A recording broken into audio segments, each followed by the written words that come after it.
So, Lynn, you know what one of our most popular episodes has been? Ironically, how talking less improves your parenting. That's right.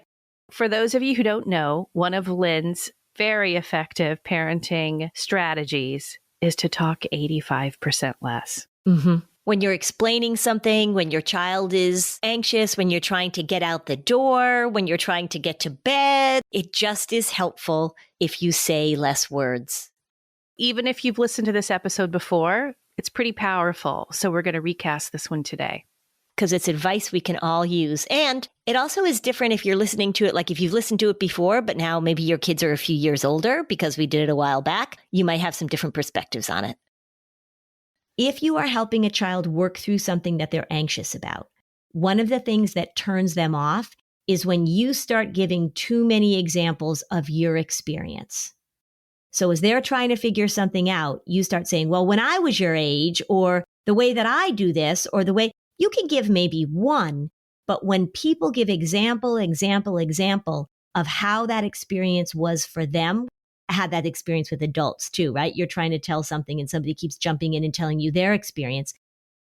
Maybe give one example, but the reason we don't want to do that is, for one, a lot of things have changed since we were kids. And so as soon as you start bringing up an example, particularly if you have a tween or a teen, they're going to dismiss you because you don't know what you're talking about. And it doesn't sound like or feel like to kids that you're really listening to them when you're giving so many examples of your experience. Welcome to Flusterclux with Lynn Lyons, where we talk about how to manage those tricky emotions that show up in all families. Serious stuff without being too serious. I'm your co-host, Robin, and I'm Lynn's sister-in-law, and I'm here to ask your questions. And I'm Lynn Lyons. I'm an anxiety expert, speaker, mom, and author, and I've been a therapist for over 30 years. Parenting can be a flusterclux, and I'm here to help you find your way. And I'll even tell you what to do and what to say. So, Robin, today's episode is going to be called Ironic by Robin and Lynn. Okay. Because we're going to talk about talking less. And anybody who knows me, hi, Mom, who's listening to this is going to be like, oh, my God, please tell her to talk less. I hope she takes her own advice. So anyway, I'm sort of known as a talker. You're no shrinking, quiet Violet yourself. But I would also say we're also known as listeners. We are known as listeners. You can be both. Yes. And here's the thing. I'm not saying in general, globally, everybody should talk less. I'm saying there are certain situations, we are going to talk about this today, in which talking less with your kids, particularly if you are dealing with worry, is a really helpful strategy to employ.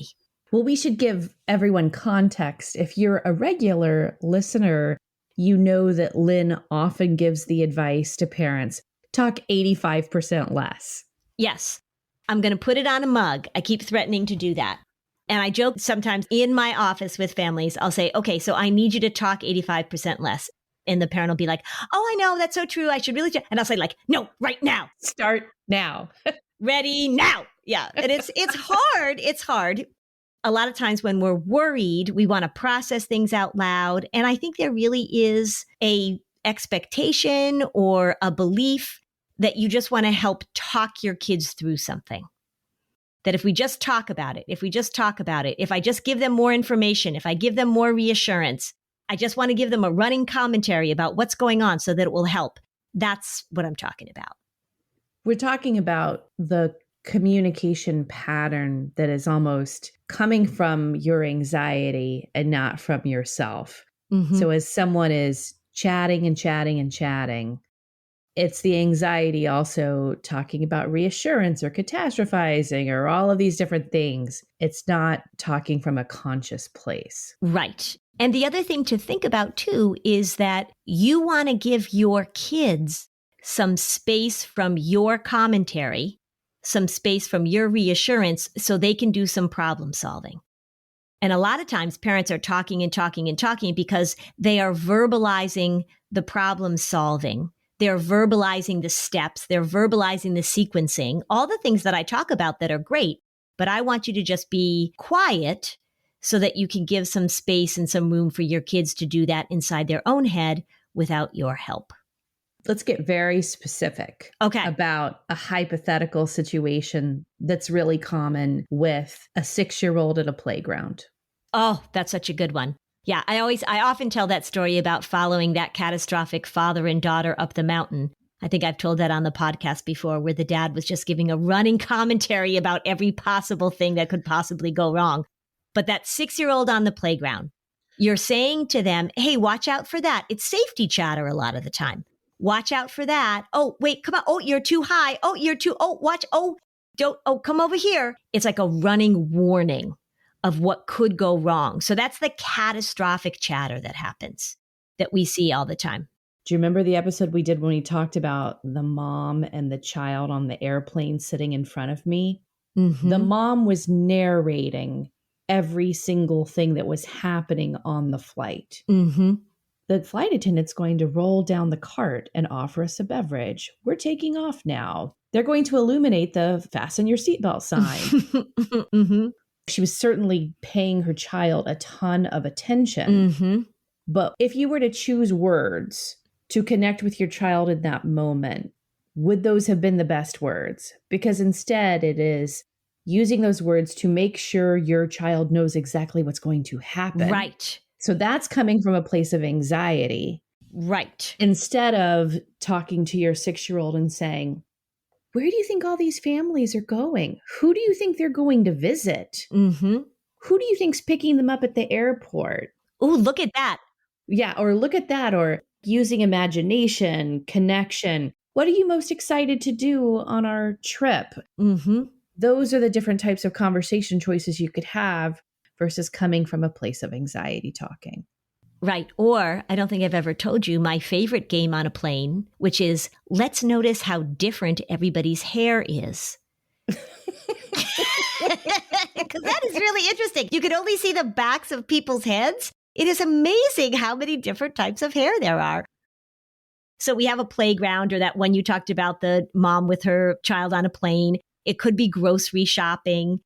There's the talking, which is sort of a conversation or evoking imagination or asking interesting questions.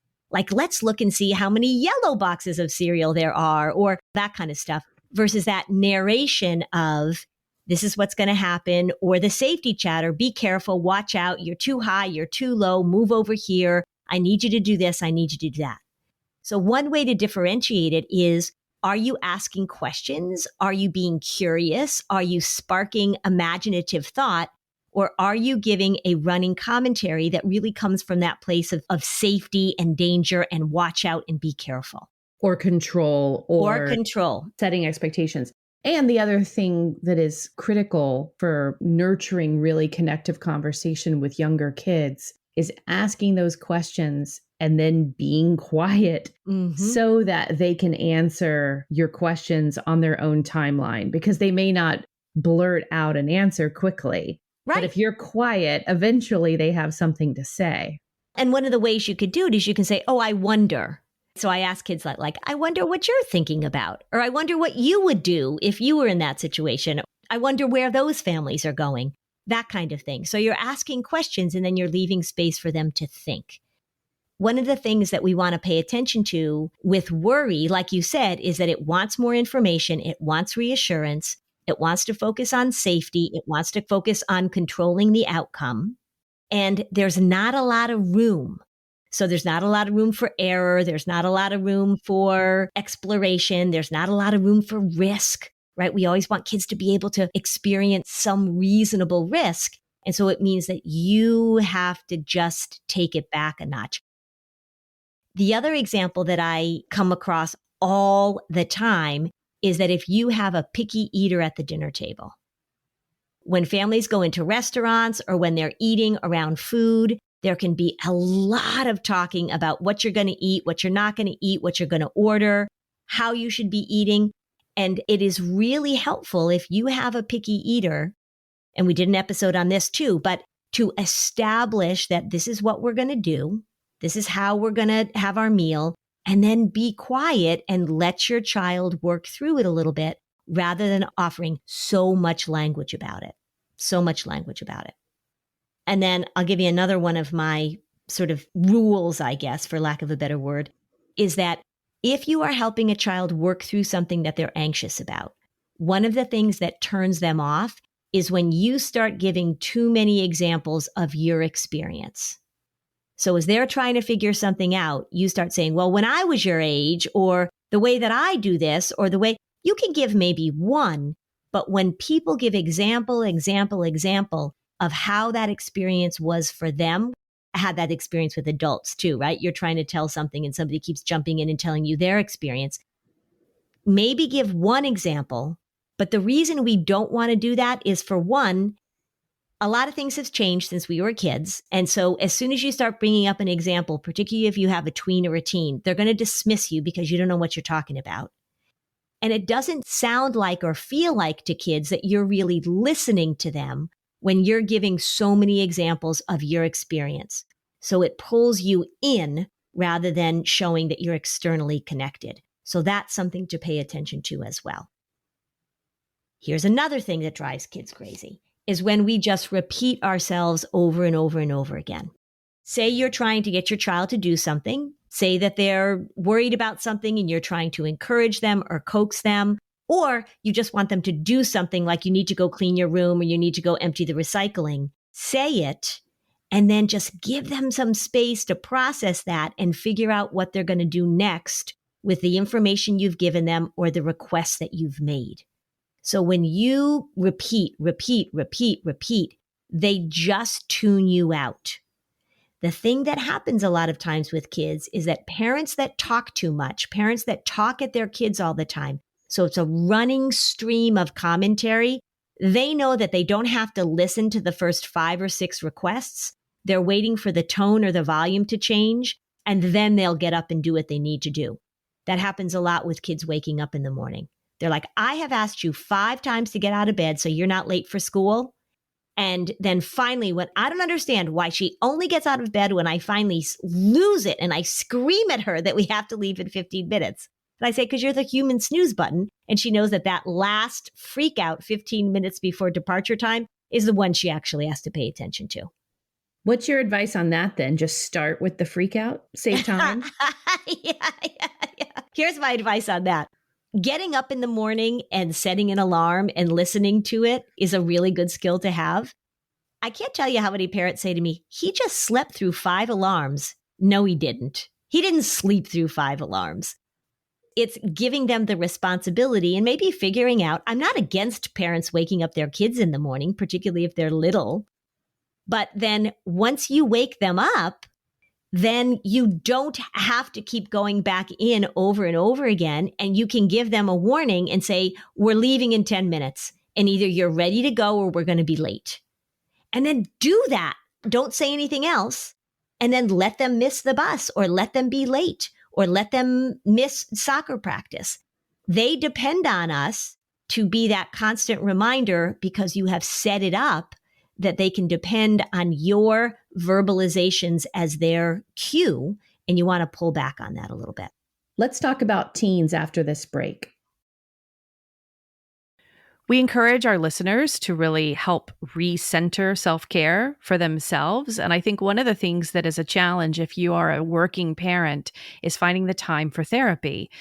I love the fact that you can now, using Talkspace, have access to online therapists and online psychiatrists to work around the schedule that you have. Oftentimes people wait too long because they think, well, there has to be some really big issue, or I have to get to this place where I'm actually not functioning. Therapy is really helpful to help you figure out daily, regular struggles that you're having. And also, it's so preventative. Having somebody that helps you look at your decision making, your problem solving, your relationships, your communication, all of that is a part of our daily existence as a human being. At Talkspace.com, you can sign up online and get a personalized match with a therapist in less than 48 hours. And you don't have any commutes to appointments because you can do them securely from your phone or your laptop around your schedule. It's affordable and it's in network with most major insurers. So As a listener of this podcast, you'll get $80 off your first month with Talkspace when you go to Talkspace.com/Fluster. To match with a licensed therapist today, go to Talkspace.com/Fluster to get $80 off your first month. That's Talkspace.com/Fluster.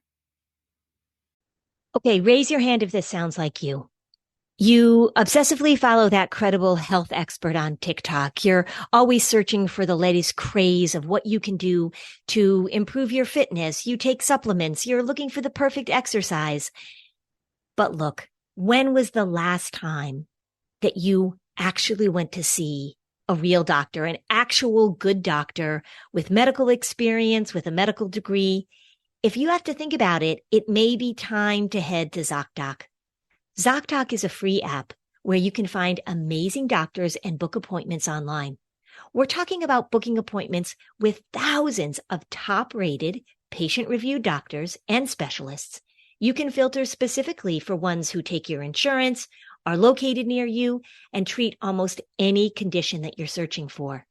The average wait time to see a doctor booked on ZocDoc is between just 24 and 48 hours. How about that? You can even score same-day appointments. So this is a service that I think most of us, all of us could benefit from. It's hard to get appointments these days, and it's so important that we take care of our health. So go to ZocDoc.com/Fluster and download the ZocDoc app for free. Then find and book a top-rated doctor today. That's ZocDoc.com/Fluster. ZocDoc.com/Fluster.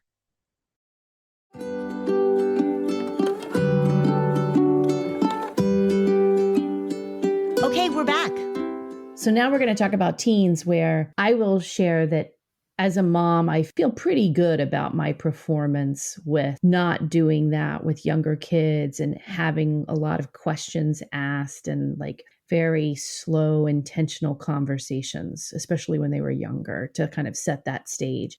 Because you actually told me something that said, pay attention to the things that matter to them, even if they aren't big deals, because they'll one day become big deals. Right. So I always, if they want to get really excited and talk to me about something that is kind of hard to focus on, I remember that and I do my best. But I would say that now, being a parent of a teen, it's much more challenging to be mindful of that, just because you're talking to someone who is almost an adult. And the conversations can move around very quickly. And I'm probably not so good about the chatter aspect. So talk to us about how to have really good talks with teens. So I think we want to take away this idea that we have to have really good talks with teens and really focus on the idea that we want to have strong connection with teens. And so one of the things that happens with teenagers is that they don't want to share all the details of their lives at the time when we really want the details, because we're like, oh, what are they doing? They developmentally are just becoming more particular about what they share with parents because their peers are taking that top spot in terms of who they're talking to and who they're getting advice from and that kind of stuff. So at the very time when you feel like you want a lot of information is when they're going to pull back from giving you information. And that can tend to make us feel anxious and want to have lots and lots of conversations. So what you want to think about is, how do I stay connected to my teen, but not necessarily thinking about that as having to have a lot of conversations and talking? There are so many other ways to stay connected. Some of them are verbal, but some of them are nonverbal. Making sure that you are giving your teen opportunities. It's the same with the little kids, but you're giving your teen opportunities to share what they want to talk about rather than your agenda. So the more that you are talking to your teen with your agenda, the more that they're going to pull back. The more that you talk to them and allow them to create the agenda they want to talk about, then the more likely that they're going to listen when there's something that you really do need to discuss with them. So be open to them talking about things maybe things you're not so interested in, but you have to be a really good listener. Let me give you an example, like a Okay. kind of a universal parent-teen example. If you are talking to your child who is a new driver, Mm-hmm. and you want to really express the point of no texting and driving, Mm-hmm. that's a conversation where I can imagine as the parents really trying to make the point and stress it and underscore it. That's where a lot of extra talk is going to come into play. That's a very good example, and it really pertains to anything where safety and judgment is involved. So we'll go over it over and over and over and over again because we really want to bring that point home. One of the things that I did with my boys when they were teenagers is that they knew we had discussions about what the rules were and what the expectations were with driving. And when they would leave the house and they would say, I'm leaving, or I was handing them the car keys, I would say to them, speech, speech, speech. Or I would say, you know, all the stuff I've talked to you about before, I am saying it again to you right now. And I wouldn't say it all again, but I would just remind them. So without a lot of words, I would even point to their forehead and I would say, I want you to recall right now all the things that we've talked about. Okay, but let's go back and let's hear one of your speeches about texting and driving. I would be pretty direct about it. And I would say, it's going to be very tempting for you to text and drive. It is going to be very hard for you to resist that based on what we know about how tempting it is for you to pick up that phone while you're texting and driving. I will tell you, and I'm happy to show you the research if you would like to see it. And we can even watch that episode on Mythbusters about distracted driving. You will be a worse driver when you're texting, comparable to if you were drunk driving. If you can say to me, Mom, I'm not going to go and drink and get behind the wheel of a car, then you also have to recognize that you are not going to text while you're behind the wheel of a car. The impairment is the same. I'll give you the research. You can look at the information yourself. It's tempting. I get it. Don't do it. You're going to have to fight that impulse. And just to be clear, then that's all you'd say. That's all I'd say. And then I'm going to give the reminder, right? So I'm going to say like, hey, remember, dude, Mythbusters. When they're heading out, I'm going to give them that little reminder so that they will recall the conversation. Because you don't want to numb them to your repetitive words. You don't. The other thing that I did with my kids, and if you have kids that are going to be driving soon, this was a strategy that my husband and I used. For one, and I've talked about this before, we were very open about the dangers of substance abuse. And so they heard that from us in no uncertain terms. We didn't pull any punches about how stupid we thought it was to get behind the wheel of a car and drive when you were impaired. So they heard that a lot. And then when we were driving, when they were younger and about to get their license, if we were driving behind somebody who was sort of going over the yellow line or who was not paying attention, we would say to them, do you see how badly this person is driving in front of us? I'm guessing they're probably on their phone. Or as we've discovered recently, eating a muffin, because my husband is the worst driver when he's eating a muffin while he's driving. It's true.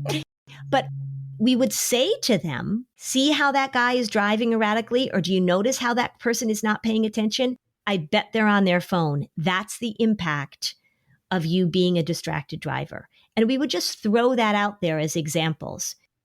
We weren't lecturing them in big, long lectures, but it was like a little snippet here, a little snippet there, an example there.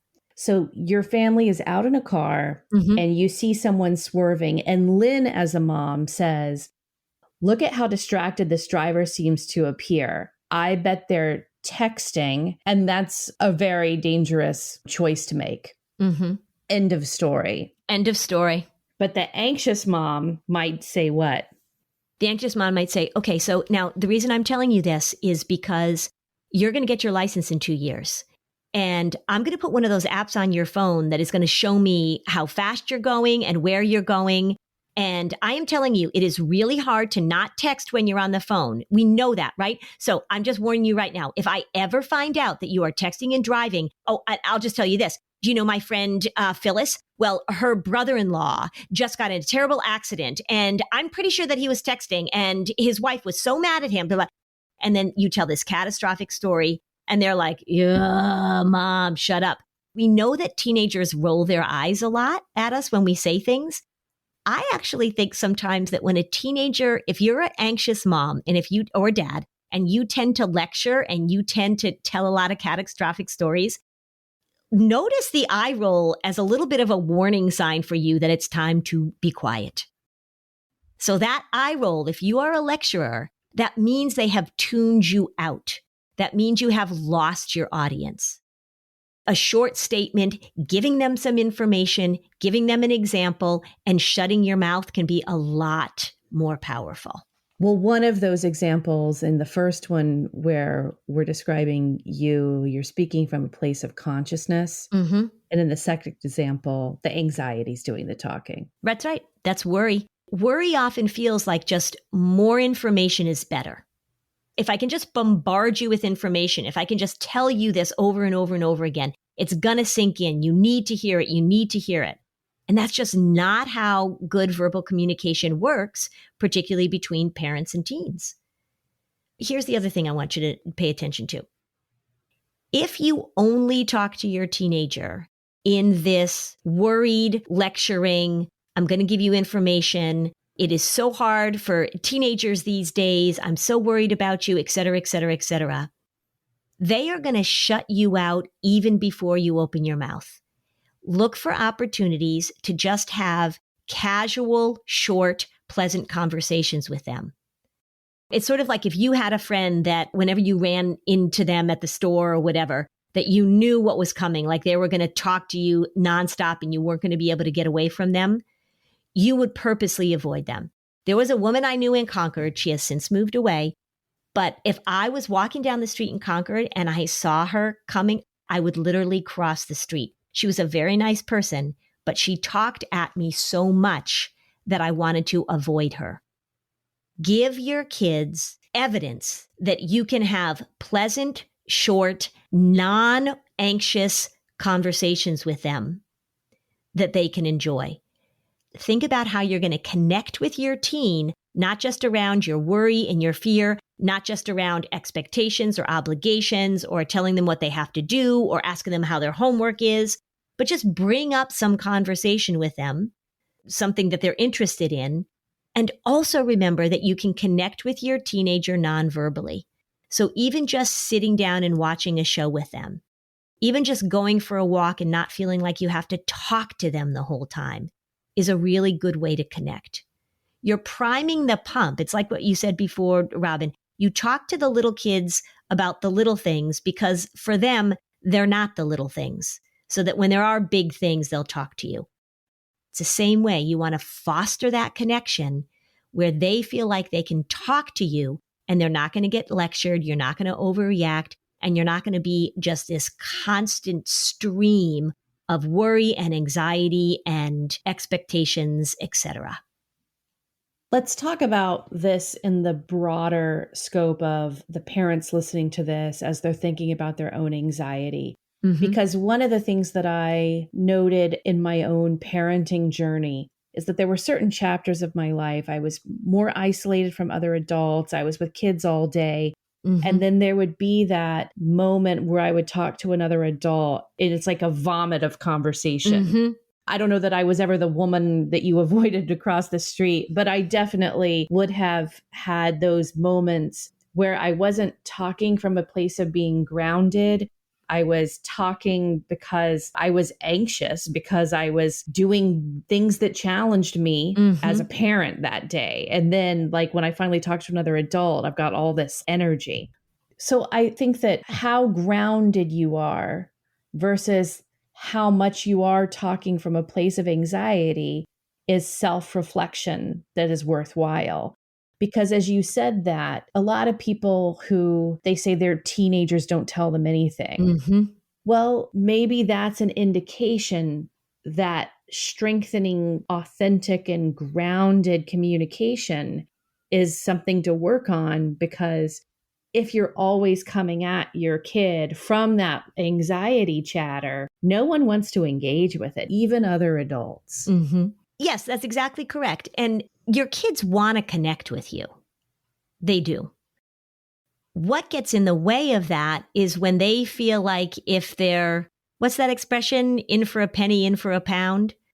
Is that say they have a concern, say they have something that's difficult for them, say they had a fight with a friend, say they're not sure about something, say there's some drama going on, say they're disappointed about something, and they bring that up with you and you launch, they're not going to bring it up with you again. And it's so easy to do. So easy to do. So easy to do. I'm sure you probably did that once or twice as a parent, right? I am not a perfect parent. I am not. I'm sure I've done it like 82 times. Yeah. Because I can think of one specific example of when my daughter told me something. It involved social media. It was the first time something like that had come up. Yeah. Man, it triggered my mama bear, and I had this huge reaction. Mm-hmm. And I then said to her the next day, I got really out of control in my reaction to that. And I'm sorry I did. And I just want you to know that I'm aware that I really overreacted. Which is always a fine thing to do, right? When we screw up as parents and then we model owning our own stuff and taking responsibility for it and apologizing and giving a short explanation for what went on, that can be really helpful. That's a sentence I don't mind throwing out. I really overreacted in my response. Yeah. Because it's so easy to do. Yeah. The other thing too, I mean, that reminds me of something else that I used to do as a parent is that when my kids were doing something that was frustrating or they had done something that I couldn't believe they did, I would say to them, I need a little quiet. I need a little time away from your cute little faces so that I can figure out how I want to react to this. And that meant that I wasn't reacting to them. Sometimes I would say like, you two need to just go away from me for a little while. Let me think about this and then we shall get back together. That gave me the time to gather my thoughts so that I wasn't spewing and repeating myself and overreacting. Also, quite honestly, they would go away and they'd be like, oh, so it made them stew in it a little bit too. It sounded like you narrated your own parenting podcast. We'll be right back after this break. My 4 and 6-year-old just covered their faces with lipstick. We'll be right back after this break. Yeah. But it's really okay to take time. And I think when I say talk 85% less, it really is my message to say it is okay for you to sit in silence. It's okay for you to take your time. It's okay for you to say what you need to say once and then give them some time to absorb it. You are going to have to say things over and over and over again, just not in quick succession in a period of 5 minutes. Over the period of time when my sons were driving cars, I gave them direction about not being a knucklehead probably 700 times. Give the instruction, and then, of course, you have to sort of let go, and that feels really scary. But just pay attention to how much you're talking at your kids, as you said, Robin, from that place of worry. Just slow it down, listen. If they don't have a response, that's okay. You can even say to your child, I'm going to ask you this question. I'm just curious about how that happened, but you might not have an answer right now, so maybe we can talk about it later. Space and time are really, really helpful to just foster better communication. After this break, we'll take our first listener question of the season. Thrive Market is my go-to for all my grocery and household essentials and my pantry items. And I love the convenience of getting it all shipped to my house. It's a huge time saver, and I save money on every single order. I save over 30% with each. They have a deals page, so you can go through and find the brands that you love. They have a price match guarantee. They have over 70 filters that you can go through when you're looking for gluten-free snacks or non-toxic cleaning essentials, which I just love. You can create your own shopping experience with the click of a button. Join Thrive Market today and get 30% off your first order, plus get a $60 free gift. So go to thrivemarket.com/flusterclux for 30% off your first order, plus that free $60 gift. That's THRIVE market.com/flusterclux. thrivemarket.com/flusterclux. Hey everybody, this is Robin at Flusterclux. When Lynn and I are not having a great time recording our podcast on the weekends, I have a day job. I have a travel magazine for families. So if you're thinking about a 2023 family vacation, don't plan anything without reading our guides to the best Disney hotels, the best way to get a Disney guide for less, and everything you need to know about booking a Disney cruise. Lux Recess has been since 2014 the go-to place for parents to read about luxury travel with honest reviews written for parents by parents. Check it out. The links are in the show notes for our best guides to Florida travel for your spring break in 2023. That's luxrecess.com, LuxeRecess.com.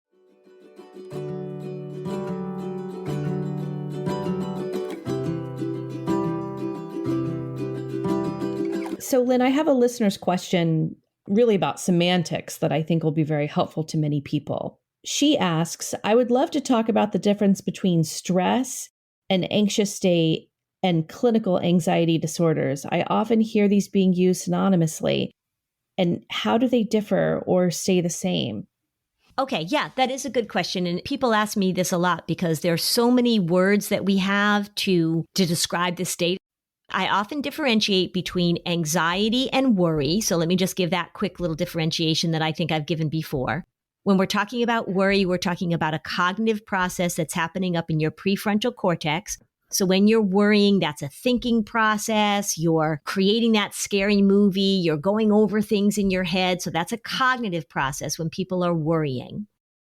When we talk about anxiety, the definition or what we talk about clinically with anxiety is the physical reactions that people have in their body once their amygdala has been fired off and they're having those reactions, like your heart rate is up and your palms are sweaty and your tummy feels sick. I don't actually love that definition because I think it sort of gets in the way of people understanding how the many ways that anxiety shows up and manifests itself. And I don't like that people get so focused on just the physical symptoms because that's actually the least interesting thing to me about anxiety. So when I talk about anxiety, I prefer David Barlow's definition, which is that it's an overestimation of the problem and an underestimation of your resources to handle it. When people are feeling anxious, it means that they've fired off the very powerful biological system that's in our bodies and in our brains to protect us from danger, but there's no danger. So if you are running away from a grizzly bear and your heart is pounding, you're breathing fast, you won't even notice that your tummy feels weird, but you're running away from a grizzly bear. You're not running away saying like, oh, I'm feeling so anxious about this grizzly bear. That's a fear response. And that's how this system is supposed to work. But when we're talking about anxiety, that's the same fear response, but it's more of a false alarm. Now, when people are talking about stress, we use stress in a way that is often associated with chronicity. I am so stressed about this. But we could also just easily substitute in, I'm so anxious about this, or I'm so worried about this. I have a job interview and I'm so stressed about it. I have a job interview and I'm so worried that I'm going to say the wrong thing. I have a job interview and I'm so anxious to get the job. So we definitely use those terms interchangeably. Stress is generally seen as something that is chronic and in the environment. You're taking care of a chronically ill family member. You are trying to figure out how you're going to pay your mortgage. You've got a situation that you're dealing with at your job that just over time feels very stressful. But again, people use those terms interchangeably.